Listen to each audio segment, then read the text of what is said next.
अस्सलाम वालेकुम भाई। यहाँ पर आप देख रहे हैं, यहाँ पर हो रही है बारिश। मैं आपको दिखा रहा हूँ, ये देखिए बारिश हो रही है यहाँ पे। ये मियाँ चन्नू में बारिश हो रही है। आप लोग देख सकते हैं बारिश से तितले गिर रहे हैं।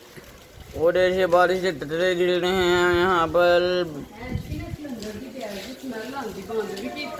ये देखिए यहाँ पर सामने ही मेरे तितले गिर रहे हैं। आप लोगों को नजर भी आ रहा है ना। वो देखिए वो एकदम ढीला हुआ है।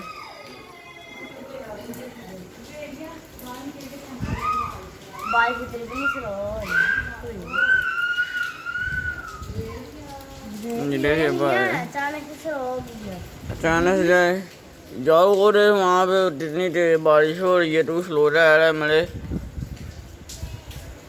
मैं तो फैमिली थोड़ा एडजस्टमेंट कर ले रहा हूँ। आप तो सही दिख लीजिएगा।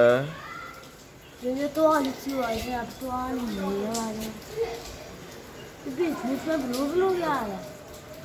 है। ये लाइट है। हाँ वो सही है।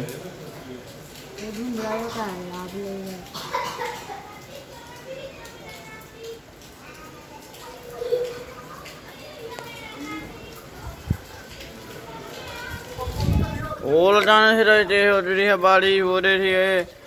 यहाँ पे मियाँ चन्नू में बारिश हो रही है लाद।